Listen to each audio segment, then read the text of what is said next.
Assalamualaikum warahmatullahi wabarakatuh. Izin perkenalan, nama saya Tessa Ardiansah dari kelompok 1 dan saya ingin mempresentasikan pengertian tim kerja sama jenis-jenis tim kerja, yaitu pengertian tim kerja. Banyak pengertian definisi tentang tim kerja yang dikemukakan oleh para ahli, antara lain tim kerja adalah kelompok yang usaha-usaha individunya yang menghasilkan kinerja lebih tinggi daripada jumlah masuk individual.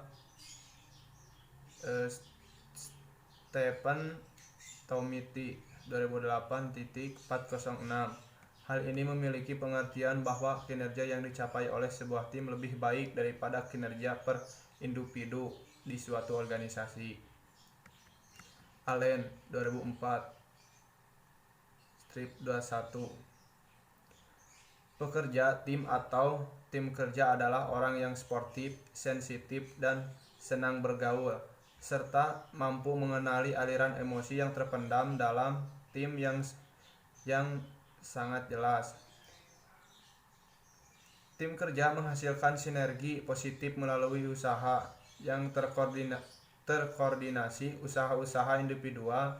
Mereka menghasilkan satu tingkat secara ekstensif, menghasilkan potensi bagi sebuah organisasi untuk membentuk banyak hasil yang lebih besar tanpa peningkatan masukan, membuahkan hasil yang lebih besar.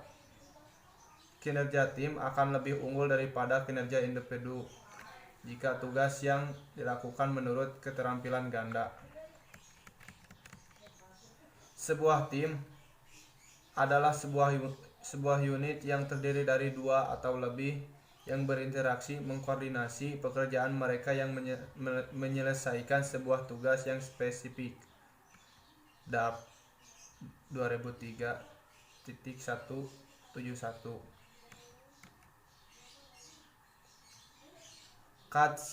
Katsibach dan Smith mendefinisikan tim sebagai sekelompok kecil yang dengan keterampilan saling melengkapi dan berkomitmen untuk maksud bersama. Sedangkan menurut Hunsaker 2001, tim ialah kelompok dengan keterampilan yang saling melengkapi, berkomitmen, tujuan bersama secara efektif dan efisien. Menurut Yuli (2009.67) efektivitas menunjukkan kemampuan suatu perusahaan yang mencapai sasaran hasil akhir yang telah ditetapkan secara tepat. Pencapaian hasil akhir yang sesuai dengan target waktu yang telah ditetapkan, ukuran maupun standar yang berlaku mencerminkan suatu perusahaan tersebut telah memperhatikan efektivitas operasionalnya. Menurut Stephen Tomitti 2008.1. Tim kerja adalah kelompok yang usaha-usaha individualnya menghasilkan kinerja lebih tinggi daripada jumlah masukan individual. Menurut Allen 2004.21. Hal ini merupakan bahwa pengertian organisasi ataupun suatu perusahaan. Pekerjaan tim kerja adalah orang yang sportif, sensitif, dan senang. Jenis-jenis tim kerja. Jenis-jenis tim kerja menurut Sophia 2008.32. Tim kerja adalah dapat diklasifikasikan berdasarkan sasaran atau suatu organisasi, yaitu tim pemecah masalah. Tim ini tersusun atas 5 sampai 12 karyawan. Dalam tim pemecah masalah ini, setiap anggota membagikan gagasan atau menawarkan saran mengenai bagaimana proses dan metode kerja dapat diperbaiki. Tetapi jarang di antara tim kinerja ini diberi wewenang untuk melaksanakan secara sepihak setiap tindakan atau sarana. Tim kerja pengelolaan diri. Tim kerja pengelolaan diri swakelola umumnya tersusun atas 10 sampai 15 orang yang memikul tanggung jawab dari mantan penyedia Tim kinerja ini sepenuhnya mengelola sendiri timnya, bahwa memilih anggota-anggota sendiri, menyuruh anggota untuk saling menilai. Tim kerja fungsional silang. Tim ini tersusun dari karyawan-karyawan dengan tingkat hierarkis yang sama, tetap berasal di bidang kerja yang berbeda, yang berkumpul bersama-sama untuk menyelesaikan suatu tugas fungsional. Tim formal. Tim formal adalah sebuah tim yang dibentuk oleh organisasi sebagai bagian dari struktur organisasi formal. Tim vertikal. Tim vertikal adalah sebuah tim formal yang terdiri dari seorang manajer dan beberapa orang bawahannya dalam rantai komando organisasi formal. Tim horizontal. Tim horizontal adalah sebuah tim yang terdiri dari beberapa karyawan dari tingkat hierarki yang hampir sama tapi berasal dari area keahlian yang berbeda. Tim tugas khusus. Tim dengan tugas khusus adalah sebuah tim yang dibentuk di luar organisasi formal untuk menangani sebuah proyek atau kepentingan kreativitas khusus. Tim mandiri. Tim mandiri adalah sebuah tim yang terdiri dari 5 atau 20 orang pekerja dengan beragam keterampilan yang menjalani rotasi pekerjaan untuk menghasilkan sebuah produk atau jasa secara lengkap dengan pelaksanaan diawasi oleh seorang anggota terpilih. Tim pemecah masalah.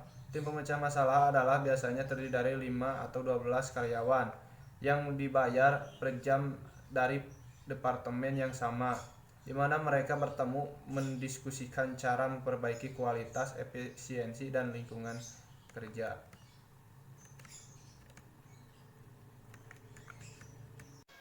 Assalamualaikum warahmatullahi wabarakatuh. Nama saya Diki Hidayatur Rahman. Di sini saya akan mempresentasikan tentang tim kerja dan dasar perilaku kelompok.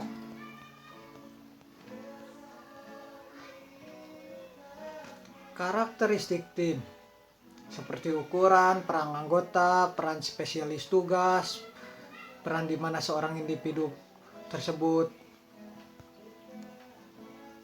memecahkan waktu, energi untuk membantu timnya untuk menyelesaikan tugas seperti memprakarsai ide, memberi opini, mencari informasi, meringkas, dan memberi semangat.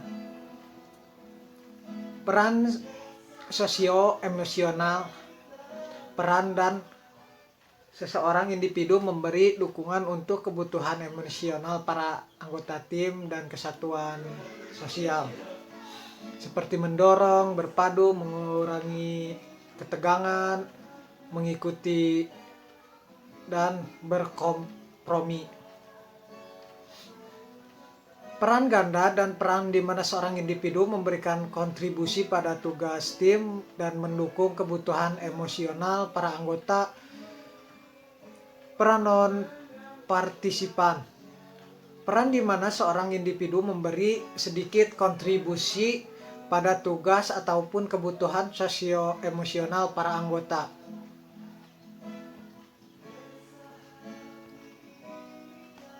Tim pengembang kerja seperti pembentukan. Tingkat pembentukan adalah periode orientasi dan perkenalan. Selama tingkat pembentukan ini, pemimpin tim harus memberikan waktu bagi para anggota untuk mengenal satu sama lain dan mendorong mereka terlibat dalam diskusi, informasi, dan sosial. Prahara. Selain tingkat prahara, kepribadian individual muncul. Tingkat ini dinyatakan oleh konflik dan perselisihan pendapat sesama. Penentuan norma. Selama tingkat penentuan norma, konflik diselesaikan dan keharmonisan serta kesatuan tim akan muncul. Konsensus terwujud pada siapa yang memiliki kekuasaan, siapa pemimpinnya, dan peran para anggota lainnya. Pembubaran. Tingkat pembubaran muncul dalam komitmen angkatan tugas dan tim yang memiliki tugas terbatas untuk dikerjakan dan dibubarkan setelahnya. Pada saat ini pemimpin mungkin berharap untuk memberitahukan pembubaran tim dengan satu ritual atau upacara, barangkali memberikan piagam dan penghargaan untuk membedakan penutupan dan kelengkapannya.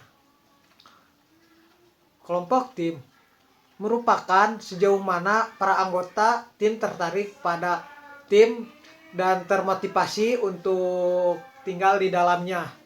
Faktor yang mempengaruhi kekompakan tim seperti interaksi tim, tujuan yang sama, ketertarikan pribadi terhadap tim.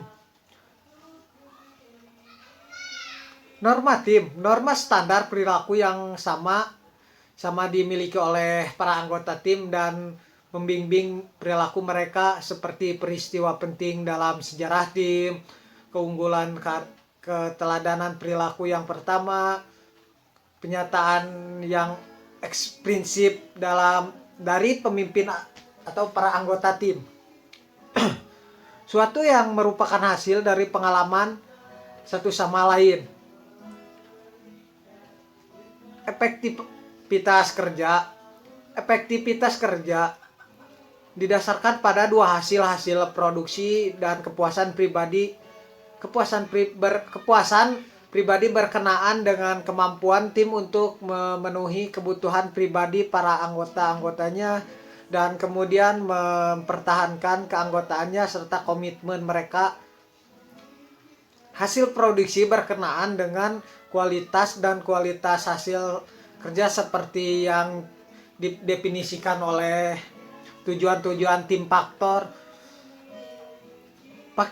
yang mempengaruhi efektivitas tim kerja yaitu kompleks organisasional, struktur, strategi, struktur dan komposisi sistem penghargaan.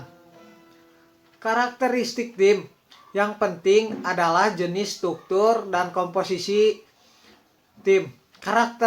Karakteristik tim yang mempengaruhi proses internal tim yang kemudian mempengaruhi hasil kepuasan.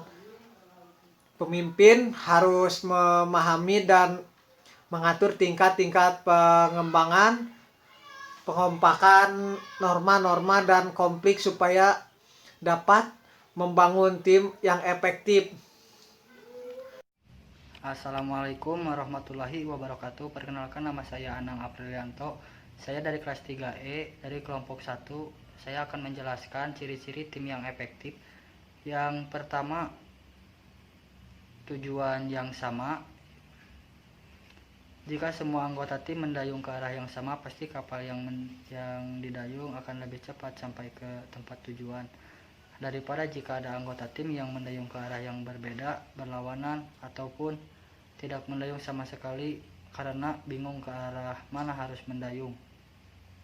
Yang kedua, antusiasme yang tinggi. Pendayung akan mendayung lebih cepat jika mereka memiliki antusiasme yang tinggi.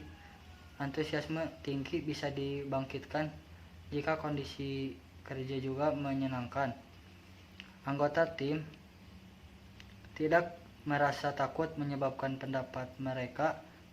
Mereka juga diberi kesempatan untuk menunjukkan keahlian mereka dengan menjadi diri sendiri, sehingga kontribusi yang mereka berikan juga optimal. Yang ketiga, peran dan tanggung jawab yang jelas.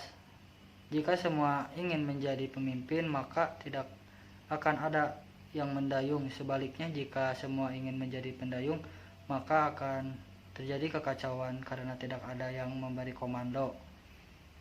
Untuk kesempatan waktu dan arah mendayung, intinya setiap anggota tim harus mempunyai peran dan tanggung jawab masing-masing yang jelas. Dan yang keempat, komunikasi yang efektif. Dalam proses meraih tujuan harus ada komunikasi yang efektif antar anggota tim. Strateginya jangan berasumsi. Artinya jika tidak semua anggota tim tahu apa yang harus menjadi prioritas utama untuk diselesaikan, jangan berasumsi, tanyakan langsung kepada mereka dan berikan informasi yang mereka perlukan. Jika penyelesaiannya suatu tugas, jangan berasumsi, mereka tahu, melainkan informasikan atau ditunjukkan kepada mereka cara melakukannya. Komunikasi juga perlu dilakukan secara periodik untuk tujuan monitoring, misalnya sudah beberapa jauh tugas diselesaikan, dan correcting misalnya apakah ada kesalahan yang perlu diperbaiki dalam penyelesaian tugas yang telah ditentukan. Dan yang kelima, resolusi konflik. Dalam mencapai tujuan mungkin saja ada konflik yang harus dihadapi, tetapi konflik ini tidak harus menjadi sumber kehancuran tim. Sebaliknya, konflik ini dapat dikelola dengan baik, bisa dijadikan senjata ampuh untuk melihat suatu masalah dari berbagai aspek yang berbeda sehingga bisa diperoleh secara baru. Dan yang keenam, power. Jika ada anggota tim yang terlalu dominan sehingga segala sesuatu dilakukan sendiri, atau sebaliknya, jika ada anggota tim yang selalu banyak menganggur, maka pasti ada ketidakberesan dalam tim yang lambat laun akan membuat tim menjadi tidak efektif. Jadi tiap anggota tim perlu diberikan kesempatan untuk menjadi pemimpin. Yang ketujuh, anggota dan keahlian. Bayangkan sebuah panduan suara dengan anggota memiliki satu jenis suara saja, sopran saja, tenor saja, alto saja, atau bass saja. Tentu suara yang dihasilkan akan menonton dibandingkan dengan panduan suara yang memiliki anggota dengan berbagai jenis suara yang berbeda, sopran, alto, tenor, dan bass. Panduan suara yang dihasilkan pasti akan lebih harmonis. Dan yang kedelapan, evaluasi. Bagaimana sebuah tim bisa mengetahui sudah dekat apa mereka dari tujuan? Jika mereka tidak menyediakan waktu sejenak untuk melakukan evaluasi yang dilakukan secara periodik selama proses pencapaian tujuan masih berlangsung bisa membantu mendeteksi lebih dini menyimpangkan yang terjadi sehingga bisa segera diperbaiki. Evaluasi juga bisa dilakukan tidak sekadar untuk koreksi, tetapi untuk mencari cara yang lebih baik. Evaluasi bisa dilakukan dalam berbagai cara: observasi, riset pelanggan, riset karyawan, interview, evaluasi dari evaluasi keluhan pelanggan yang masuk, atau sekedar polling pendapat pada saat meeting. Dan materi yang selanjutnya, menangani tim konflik. Konflik interaksi antagonistis dalam satu pihak berusaha untuk menghalangi maksud atau tujuan pihak tim. Penyebab konflik ada 6. Yang pertama, sumber daya yang langka. Dan yang kedua, ambiguitas jurisdiksional. Yang ketiga, gangguan komunikasi. Yang keempat, bentrokan kepribadian. Dan yang kelima, perbedaan kekuasaan dan status. Dan yang keenam, perbedaan tujuan. Sekian dari saya. Assalamualaikum warahmatullahi wabarakatuh. Warahmatullahi wabarakatuh. Perkenalkan, nama saya Robi Salam Pamungkas dari kelompok 1. Di sini saya akan mempresentasikan yaitu yang pertama ada mengubah individu menjadi pemain tim, pengertian kelompok menurut para ahli, dan alasan individu berkelompok dalam organisasi. Yang pertama yaitu mengubah individu menjadi pemain tim. Sekitar orang yang memiliki sifat sebagai pemain tim, kebanyakan orang-orang ingin dikenal prestasi-prestasinya individunya. Maka pilihan-pilihan yang dapat kita lakukan adalah melakukan penyelesaian dan merekrut atau penyeleksian anggota yang mampu memenuhi persyaratan pemain tim.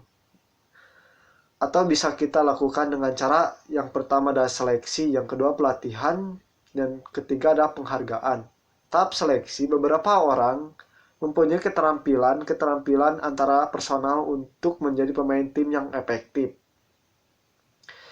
Memperhatikan calon-calon karyawan yang bisa memenuhi peran-peranan tim mereka, begitu pula dengan berbagai persyaratan teknis. Yang kedua adalah pelatihan. Pelatihan menekankan pelatihan memungkinkan karyawan memperoleh kepuasan yang dapat meningkatkan keterampilan menyelesaikan masalah, yaitu misalnya dalam pelatihan berkomunikasi, menyelesaikan masalah, menyelesaikan konflik, serta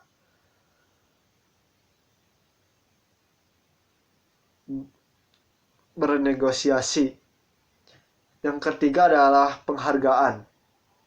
Penghargaan yang diberikan terhadap seseorang harus secara adil atau tujuan-tujuan individu perilaku-perilaku tim, seperti promosi, kenaikan gaji, dan berbagai bentuk penghargaan lainnya yang harus diberikan kepada individu dalam keaktifan mereka sebagai anggota tim komunikatif.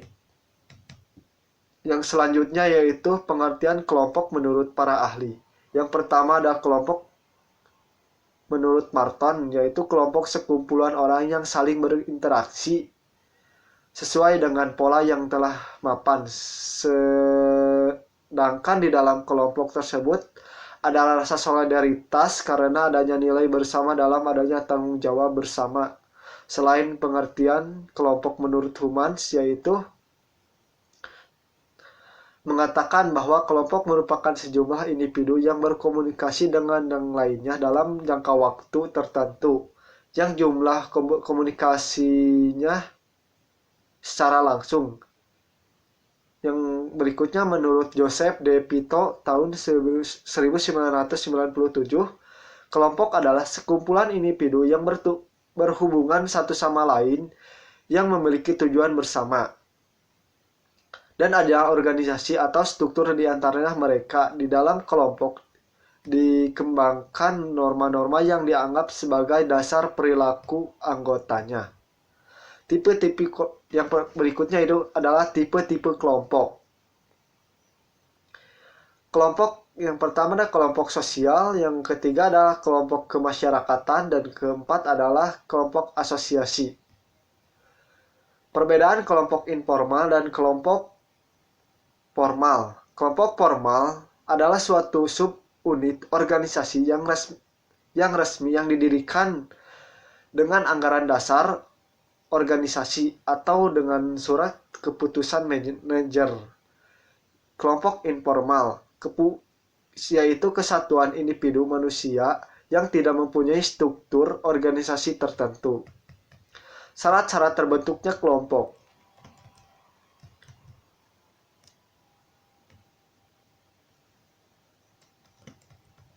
Yang pertama adalah adanya kesadaran sebagai dari kelompok yang bersangkutan. Yang kedua adalah adanya hubungan timbal balik antara anggota. Dan ketiga adanya faktor pengikat seperti kesamaan ideologi, kepentingan, dan kesamaan nasib. Yang berikutnya adalah memiliki struktur keadilan dan pola perilaku yang sama. Alasan individu berkelompok dalam organisasi. Yang terakhir adalah alasan individu berkelompok dalam organisasi. Dengan bergabung dalam suatu kelompok, individu dapat mengurangi ketidaknyamanan atau ketidakamanan berdiri sendiri. Tergabung dalam suatu kelompok yang dipandang penting oleh orang lain, memberikan pengakuan dan status bagi anggota-anggotanya. Ada kekuasaan dalam banyak orang. Struktur kelompok dan fungsi tugas kelompok. Struktur kelompok adalah bentuk hubungan antara individu dalam kelompok sesuai posisi persamaan masing-masing struktur. Kelompok harus sesuai mendukung tercapainya tujuan kelompok. Yang berhubungan dengan struktur kelompok yaitu adalah struktur komunikasi. Sistem komunikasi dalam kelompok harus lancar agar pesan sampai kepada seluruh anggotanya. Apabila tidak lancar dalam menimbulkan ketidakpuasan anggota, pada gilirannya kelompok yang menjadi tidak kompak. B. Struktur tugas pengamatan keputusan. Pembagian tugas harus merata dengan mempertahankan atau memperhatikan kemampuan peranan dari posisi masing-masing anggota. C. Yaitu struktur kekuasaan dan pengambilan keputusan. Kedinamisan kelompok sangat erat dengan kecepatan pengambilan keputusan. Selain harus jelas siapa yang mengambil keputusan, tidak cepat atau tidak tepat, kelambatan mengambil keputusan menunjukkan lemahnya struktur kelompok. Yang D yaitu sarana terjadinya interaksi. Interaksi di dalam kelompok sangat diperlukan, sedangkan dalam struktur kelompok harus menjamin kelancaran interaksi. Kelancaran interaksi memberikan sarana, contohnya seperti ketersediaan ruang pertemuan kelompok dapat menjamin kelancaran interaksi antar anggota. Fungsi kelompok. Fungsi tugas kelompok adalah kegiatan yang harus dilakukan kelompok dalam rangka mencapai tujuan. Secara keseluruhan, fungsi ini sebaiknya dilakukan dengan kondisi yang menyenangkan. Dengan kondisi yang menyenangkan dapat menjamin fungsi tugas tersebut terpenuhi. Fungsi tugas kelompok. Yang pertama ada koordinasi. Berfungsi sebagai koordinasi untuk menjabati kesenjangan antara anggota. Yang kedua ialah informasi. Berfungsi memberikan informasi kepada masing-masing anggota. Yang ketiga adalah praksa. Berfungsi menumbuhkan dan mengembangkan praksa anggota. Yang keempat adalah penyebaran. Berfungsi menyebarkan hal yang dilakukan kelompok kepada masyarakat atau lingkungannya. Yang kelima adalah kepuasan. Berfungsi untuk memberikan kepuasan pada anggota. Dan yang terakhir yaitu kejelasan, berfungsi menciptakan kejelasan kepada anggota seperti tujuan dan kebutuhan anggota. Sekian presentasi dari saya. Mohon maaf bila ada kekurangan dan kesalahan. Wassalamualaikum warahmatullahi wabarakatuh. Assalamualaikum warahmatullahi wabarakatuh. Perkenalkan, nama saya Nirwana Putra, NPM 1911000213, perwakilan dari kelompok 1. Oke, pada kesempatan ini saya akan membacakan atau mempresentasikan sedikit tentang dinamika kelompok. Oke, pada kesempatan hari ini saya akan membacakan beberapa masalah utama dalam dinamika kelompok. Ada beberapa hal masalah khususnya dalam sebuah kelompok. Yang pertama adalah persatuan. Yang kedua ada dorongan. Yang ketiga ada struktur. Yang keempat ada pimpinan. Dan selanjutnya adalah perkembangan kelompok itu sendiri. Selanjutnya ada perbedaan pendapat. Dan yang terakhir adalah status atau ingin mempunyai status dalam sebuah kelompok tersebut. Oke, selanjutnya adalah tahapan perkembangan kelompok. Yang pertama adalah tahapan pembentukan, di mana pada tahapan ini adalah tahap pertama bagi kelompok untuk membentuk kelompok itu sendiri. Dan selanjutnya adalah tahap timbulnya konflik. Tidak dapat dipungkiri bahwasanya dalam sebuah kelompok ketika sudah dibentuk pasti timbul yang namanya konflik atau masalah. Nah, dari tahap kedua maju ke tahap selanjutnya adalah tahap normalisasi, di mana tahap ini adalah tahap normalisasi terhadap konflik yang sebelumnya. Oke, tahap selanjutnya adalah tahap pembubaran.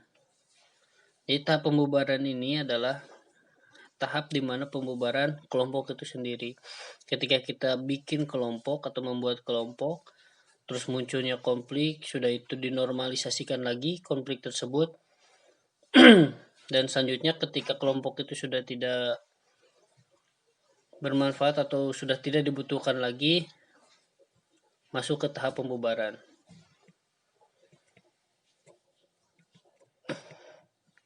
Oke, selanjutnya Perbedaan antara kelompok dan tim. Pada pengertian kelompok, dapat saya bacakan adalah yang pertama,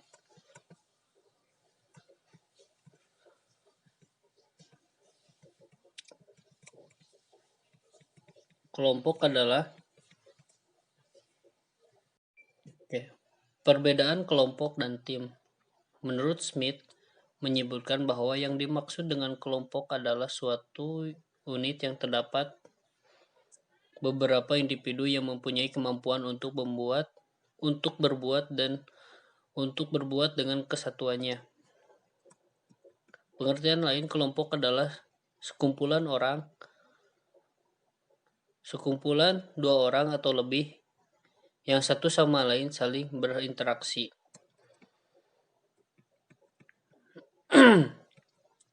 Sedangkan pengertian tim adalah kumpulan orang-orang yang memiliki kebutuhan tertentu. Mengambil dari referensi Robert Bemadud dalam bukunya Team Building. Karakteristik kelompok. Anggota menganggap pengelompokan mereka semata-mata untuk kepentingan administrasi. Anggota cenderung memperhatikan dirinya sendiri karena tidak terlibat dalam penerapan sasaran. Anggota diperintah untuk mengerjakan pekerjaan, bukan diminta saran untuk mencapai sasaran yang terbaik. Yang selanjutnya, anggota tidak percaya pada motif rekan-rekan kerjanya. Sedangkan karakteristik tim, yaitu anggota menyadari ketergantungan di antara mereka. Anggota menjalankan komunikasi dengan tulus. Selanjutnya, para anggota didorong untuk menambah keterampilan dan menerapkan dalam tim. Dan selanjutnya, anggota berpartisipasi aktif dalam pengambilan keputusan yang mempengaruhi tim. Mungkin sekian yang dapat saya sampaikan. Mohon maaf jika banyak kekurangannya. Terima kasih atas perhatiannya. Assalamualaikum warahmatullahi wabarakatuh.